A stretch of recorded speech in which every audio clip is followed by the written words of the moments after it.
What if I told you that a teenager's severe, like debilitating panic attacks weren't actually originating in their brain?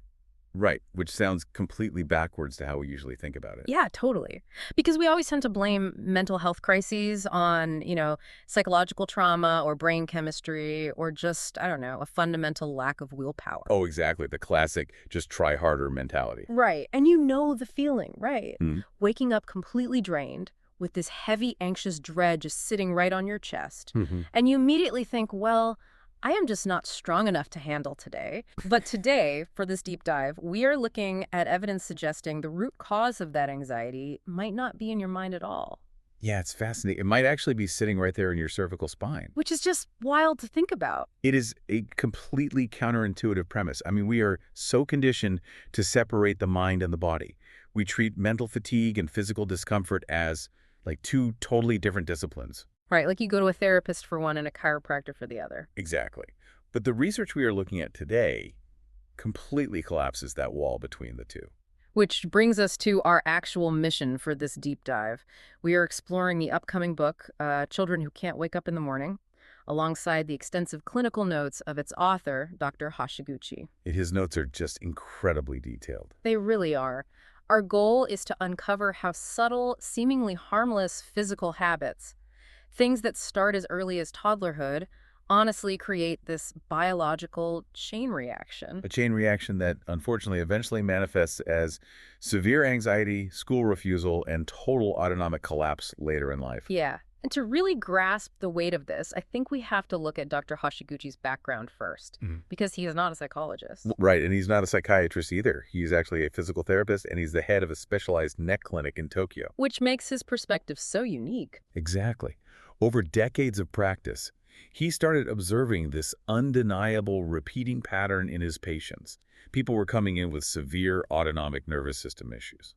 Like, what kind of symptoms are we talking about here? Well, their symptoms looked remarkably like clinical depression or, honestly, severe thyroid dysfunction. Mm. We're talking chronic, crushing fatigue, extreme mood swings, Right. and a literal inability to wake up in the morning. They physically couldn't do it. But looking through his notes, he realized the common denominator wasn't a chemical imbalance in the brain, right? No, not at all. It's immense physical degradation in the neck. And that realization was so profound that Dr. Hashiguchi actually shifted his entire medical practice. I mean, he now focuses almost exclusively on prevention. Yeah, he's treating children, youths up to university age, and adults who are specifically presenting with these thyroid-like crashes. He is basically trying to stop the damage before it permanently derails a person's life. And that preventative focus is crucial because, I mean, if you're listening to this right now while slumped over your phone or your steering wheel. Which, let's be honest, everyone is doing right now. Oh, absolutely. You probably think your posture is just about avoiding a sore back, but we're going to explore how those physical angles might be secretly programming your entire emotional baseline. Okay, so let's start with the sheer physics of this. Because to understand why the neck has such a massive, dictatorship over the mind, I was reading through the biomechanics section of Dr. Hashiguchi's notes. Right. And the human head is shockingly heavy. We are walking around with about 5 to 7 kilograms, roughly 11 to 15 pounds, balanced on a very narrow column of bone and muscle. Yeah, it's intense. Think of it as balancing a standard bowling ball on top of a broomstick. A bowling ball on a broomstick, that's a terrifying mental image. It really is. And when you have proper upright posture, your skeletal structure absorbs that weight efficiently. The bones do the actual work. But the moment you crane your neck forward, even just a few inches to look at a screen, the physics change dramatically. Because the weight isn't centered anymore. Exactly. The delicate muscles, tendons, and nerves in the back of the neck are suddenly forced to bear the absolute brunt of that weight. And it's not a temporary strain. It is a chronic, relentless tension. And the neck isn't just a pillar, it's the central highway for the entire nervous system. Precisely. It is the literal bottleneck of your biology. Yeah. All the neurological signals traveling between your brain and your body, they all pass through the cervical spine. And that includes the vagus nerve, right? Yes, exactly. Which is the master control cable for your autonomic nervous system. Okay, so what happens when that gets pinched? Well, when the neck muscles become chronically tight from holding up that bowling ball at a bad angle, They physically compress these neural pathways. Ugh, that sounds painful. It restricts blood flow to the brainstem, and this creates a state of physiological alarm in the body. Which brings us to Dr. Hashiguchi's brilliant analogy for the autonomic nervous system. He says to think of your body as a car. Yes, the car analogy is so helpful here. Right. In this biological car, the thyroid acts as the engine. It creates your energy, manages your metabolism, and provides the raw horsepower to just get through the day. And interacting with that engine, you have the sympathetic nervous system. That operates as the gas pedal. The gas pedal. Yeah, you are already familiar with this. It's your fight or flight response. It's responsible for action, for dealing with stress, for your basic drive to get things done. And in opposition to that, you have the parasympathetic nervous system, which acts as the brakes. Exactly. That is your rest and digest mode, the system that actually allows you to calm down, recover, and eventually sleep. So for a person to function normally, the engine, the gas, and the brakes all have to be in perfect harmony. But reading Dr. Hashiguchi's clinical observations, he notes that severe, prolonged neck strain causes this biological car to just completely malfunction. Yeah, it's a total system failure. The structural traffic jam in the neck literally suppresses the engine. So that's the first major symptom cascade. The physical tension mimics a suppressed thyroid. Right, you lack energy, you feel lethargic, unmotivated, and physically you just cannot wake up. The engine is basically flooding. Wow. But on the flip side, the tension can also jam the gas pedal to the floor. Right. Oh, absolutely. Yeah. The sympathetic nerve is constantly stimulated by the physical stress in the cervical spine. So your body is basically screaming at your brain that you are in mortal danger, even if you were just sitting safely in your bedroom. Exactly. You feel constant irritability, a racing heart, or just sudden unexplainable panic. And the final piece of the collapse is when the brakes fail entirely. Yeah, because the neck tension impedes the pathways that allow the parasympathetic nerve to engage. You literally lose the biological mechanism to soothe yourself. That is horrifying. So you experience relentless buzzing anxiety and chronic insomnia because your body cannot physically hit the brakes. That's exactly what's happening physiologically. Okay, let's unpack this. Hold on. Because I honestly have a hard time buying that complex panic disorders or clinical depression are merely the result of a stiff neck stepping on a biological gas pedal. That's a fair point to raise. Right. Like, are we just completely ignoring psychological trauma here? What about kids dealing with severe bullying or adults with complex emotional PTSD? It feels, I don't know, a bit reductive. I get that, and that is a very important distinction to make. But Dr. Hashiguchi is incredibly careful not to dismiss psychology. Okay, so how does he reconcile the two? Well, he is not claiming that trauma is a myth or that traditional emotional therapy isn't vital. Rather, he is pointing out a massive, largely ignored physical baseline that directly interacts with that trauma. How so, though? Think about it through the car analogy we just used. If someone has a psychological issue, they absolutely need therapy, which is like learning defensive driving. Oh, I like that. Defensive driving. Right. But if their biological car has a stuck gas pedal and literally no brakes because of severe physical nerve compression in their neck, well, defensive driving won't save them. Because they are actively spinning out of control. Exactly. Dr. Hashiguchi's argument is that chronic neck tension makes psychological resilience physically impossible. You simply cannot think your way out of a physiological alarm state.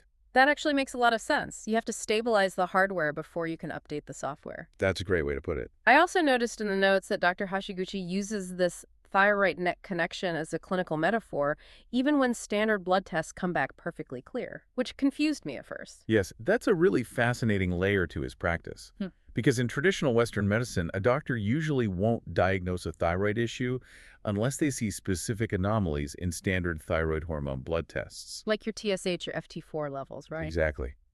But Dr. Hashiguchi sees patients who are experiencing severe energy crashes, yet their blood work is technically normal. So they're told nothing is wrong with them. All the time. But he treats the physical tension in the neck because it undeniably mimics that systemic metabolic crash, regardless of what the blood serum levels actually say. Which brings up a big question for me.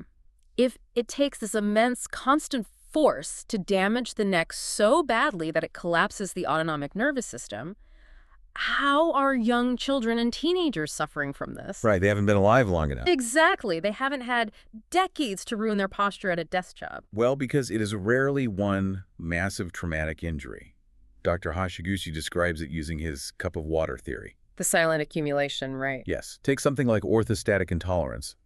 This is a condition where middle schoolers experience extreme dizziness, vertigo, and physically cannot wake up or stand up without their blood pressure dropping dangerously low. It's terrifying for the parents, I'm sure. I mean, thinking your kid is basically paralyzed in the morning. It is deeply scary. But these conditions do not happen overnight. They are the result of a cup of water slowly filling up drop by drop over years of minor unnoticed physical habits. Until one day, the cup overflows. Exactly. And the nervous system just crashes. And we all know the obvious drops filling that cup smartphone neck being the biggest culprit right now. Well, for sure. We are all guilty of staring down at screens for hours on end, putting incredible torque on our cervical spines. But Dr. Hashiguchi points to something even more subtle, right?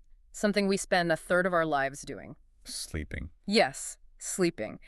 He specifically calls out sleeping on excessively high pillows, sleeping with absolutely no pillow, and crucially, the absolute worst offender, sleeping on the stomach. It's so bad for you. If you are a dedicated stomach sleeper, you really need to look at the mechanical reality of what you are doing to your body. What's actually happening there mechanically? Well, when you sleep on your stomach, you obviously cannot breathe face down into your mattress. To survive, you have to twist your neck completely to one side. Ugh, yeah, just thinking about that hurts my neck. And you are then holding that extreme end range twisted position for 6 to 8 hours straight every single night. The clinical notes provide a really striking case study that illustrates this perfectly. It involves a 4-year-old girl. Yes, which is incredibly young to be dealing with structural neck issues. The parents were terrified. This 4-year-old was crying constantly, unable to articulate what was wrong other than saying her neck felt weird and uncomfortable. So naturally, they rushed her to the hospital. Right, and doctors ran a full suite of x-rays. But the doctors just sent them home, declaring everything was perfectly fine because the x-rays showed no structural abnormalities. Which happens so often. It's like looking at a garden hose. The hospital's x-ray shows the hose has no punctures or tears in the rubber, so they declare the hose is totally fine. Right. But Dr. Hashiguchi looks at the patient to see if there's a tight kink in the hose stopping the water from flowing. The structure is technically intact, but the function is jammed. That is the exact dynamic. Yeah. The X-ray sees the static structure, but Dr. Hashiguchi feels for the functional kink. So what did he find with the 4-year-old? When the parents brought this little girl to his clinic, he examined her and immediately asked the mother one specific question. Does she sleep on her stomach, facing you? And what did the mother say? The mother was completely stunned. She confirmed that the daughter slept on her stomach every single night, with her head cranked hard to the left so she could look at her mother in the adjacent bed. Wow. Yeah, that constant nightly torsion had caused a severe functional lock in her upper cervical mobility. Dr. Hashiguchi released the tension, corrected the habit, and the problem was resolved in a single session. That is incredible for a 4-year-old because you catch it before the cup overflows, but when that kink is left untreated for years or decades, the results are devastating. Oh, completely. Let's look at the case of the 25-year-old man in Dr. Hashiguchi's files. Yeah. Because this one blew my mind. This case is a profound example of how far Dr. Hashiguchi is willing to go for his patients. This 25-year-old was suffering from severe, debilitating adult panic attacks and chronic insomnia. He was really in bad shape. Very bad. His emotions were entirely erratic. He was completely unable to hold down a job, and his family was emotionally and financially at their breaking point, just trying to keep him afloat. And the medical establishment probably just wanted to medicate him for a psychiatric disorder, right? Most likely, yeah. But Dr. Hashiguchi actually took this young man into his own home for observation, didn't he? He did. He literally brought the patient into his home to observe his habits 24 hours a day. That is dedication. It really is. Mm-hmm. And through that intense observation, Dr. Hashiguchi traced the root of these severe psychiatric symptoms back to a lifelong silent habit.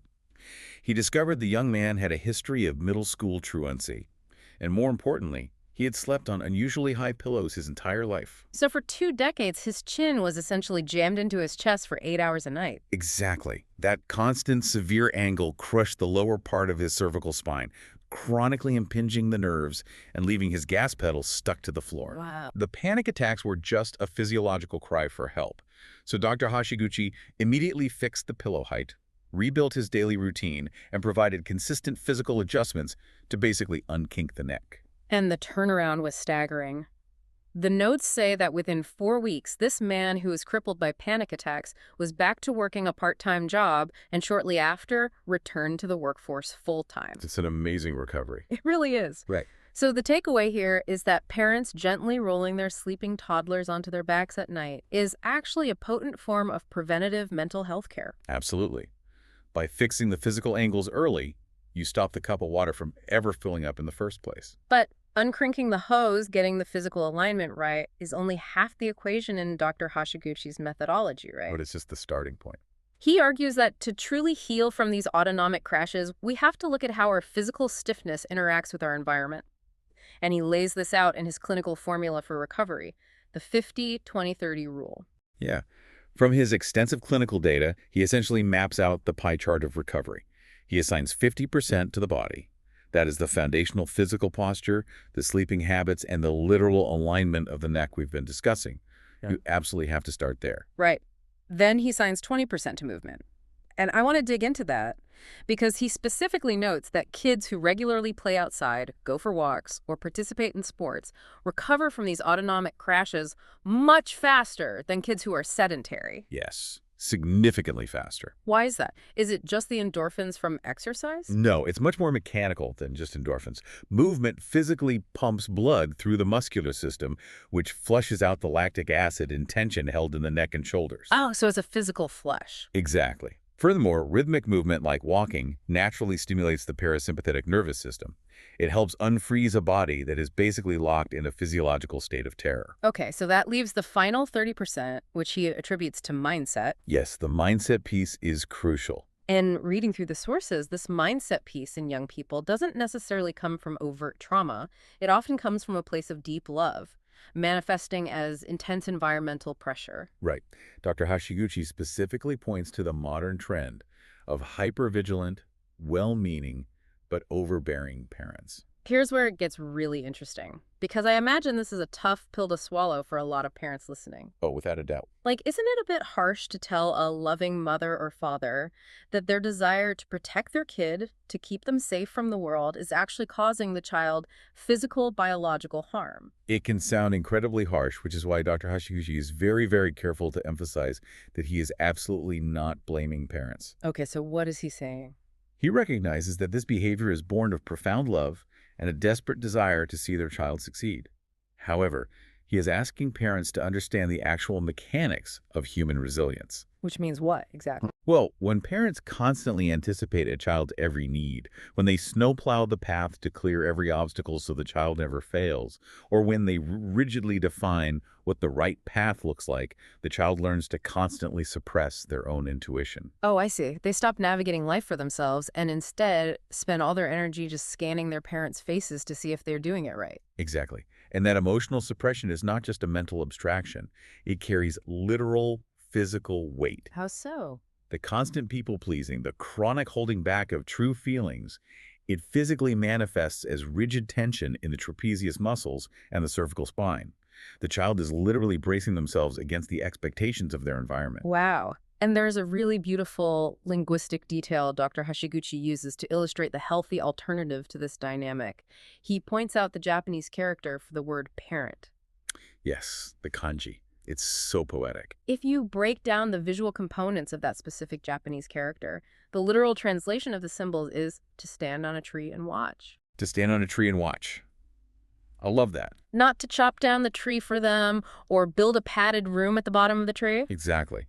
Dr. Hashiguchi wants parents to shift from protecting, which usually means actively intervening and fixing, to observing. Which is so much harder to do. It is. But when you stand back and watch, you allow the child to stumble, to feel the sharp sting of frustration, and to figure out how to stand back up on their own. And that builds the resilience. Yes.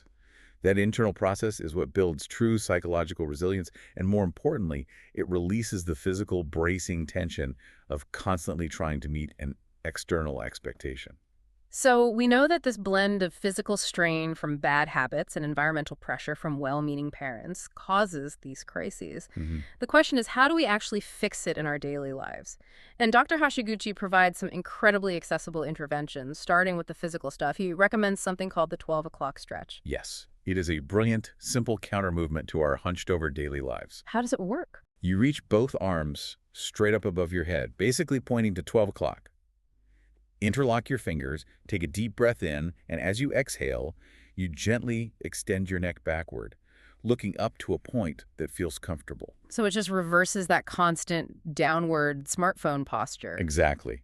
He also strongly recommends a chin tuck exercise. Wait, how does a chin tuck differ from just looking down at your chest? Oh, it's completely different. You sit up straight, look forward, and pull your chin directly backward like you're trying to make a double chin. Oh, I see. Yeah, you aren't tilting your head down, you are sliding your skull horizontally backward to align it over your spine. This pushes those cervical vertebrae back into their proper stacking position. Okay, I'm literally doing that right now as we speak. It feels good, right? It does. And he didn't just stop at giving out stretches. He actually invented a tangible tool to solve this. And the origin story of this product is honestly one of my favorite parts of the clinical notes. It's called the motivation pillow. Yes. The story behind the motivation pillow really tells you everything you need to know about Dr. Hashiguchi's ethos as a healer. Set the scene for us. He had a young female patient who suffered a complete autonomic crash.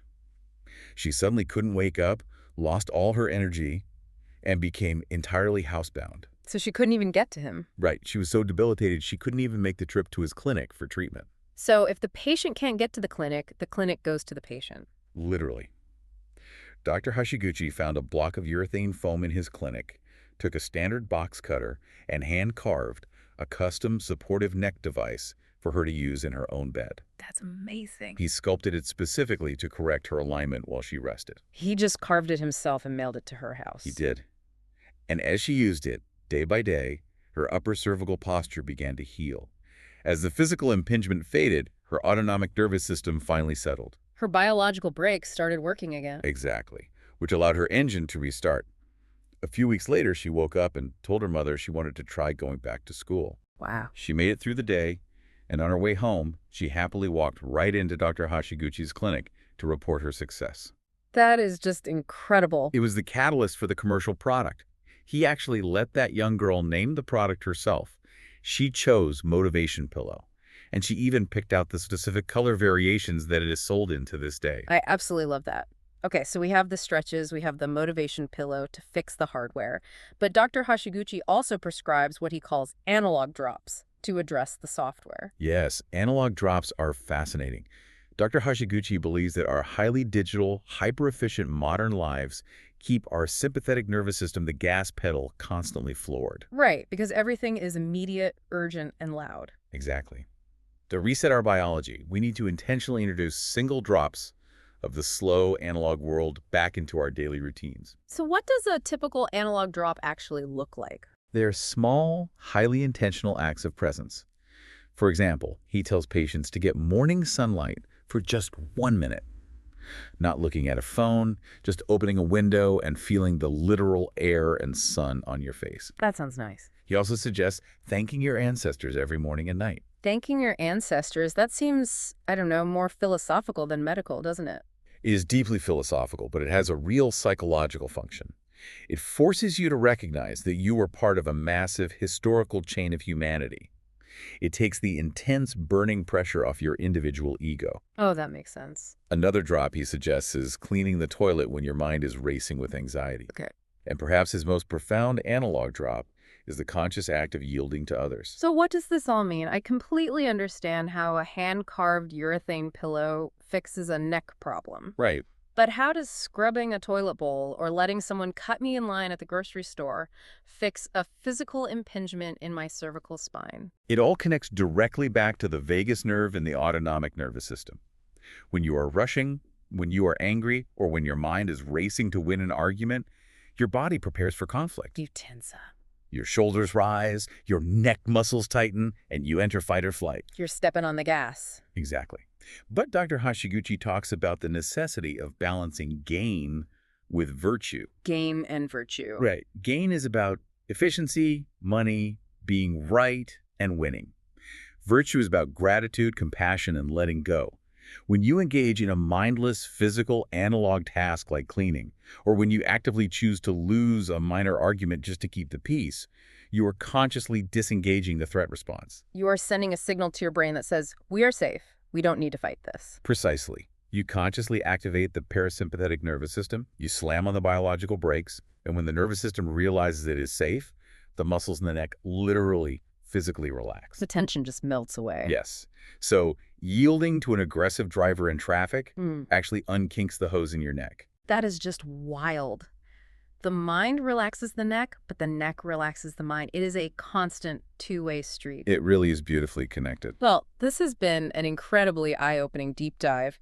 We have covered the physics of the heavy human head, the silent accumulation of bad sleep habits, the 50-20-30 rule of recovery, and the power of analog drops. We really covered a lot of ground today. We did. But before we finish, I want to highlight Dr. Hashiguchi's overarching message to the young people currently in the thick of this. The kids who are experiencing school refusal, who feel entirely lost, and who physically cannot get out of bed. Yes, his message to them is one of profound hope. What does he tell them? He tells them that the very trait making their lives so unbearable right now, their extreme physical and emotional sensitivity, is actually their greatest gift. Because they're like canaries in the coal mine. Yes, because they are so sensitive, they're easily overwhelmed by the physical strain of modern life and the emotional pressure of their environments. But that same sensitivity means they are highly intuitive. They feel the world deeply. Dr. Hashiguchi promises them that as they heal, they will eventually cross a bridge. Almost like a chrysalis phase. Exactly. They will transition from being the ones who need immense support to being the ones who support others. That is a beautiful reframe. Because they have walked through the fire of complete autonomic collapse, they emerge with an immense, hard-won compassion, becoming some of the warmest, most empathetic adults in our society. That is just so encouraging. Real quick for our listeners who might be located in the Tokyo area, if you are dealing with a child facing truancy or these kinds of severe autonomic crashes, Dr. Hashiguchi doesn't just run his clinic. Right, he does a lot more. He actually operates a dedicated volunteer support network specifically for truancy, working directly alongside families and schools to offer a holistic path forward. It is an invaluable resource for navigating these deeply complex issues. It really is. You know, we started today talking about hospital x-ray machines, how we want everything to be a clear binary diagnosis, broken bone or not a broken bone. Structural view. Yeah. But Dr. Hashiguchi proves that the muddy waters of mental health and chronic fatigue often hide a kink in the hose, a silent accumulation of strain sitting right there in our posture. It is a powerful reminder to look at the whole human system. Which leaves us with one final, lingering question for you to ponder today. If one individual's physical posture, a twisted neck, a slumped back, shapes their emotional reality and their mental health so profoundly, what does the collective hunched-over posture of our modern screen-obsessed society mean for the emotional reality of the entire next generation?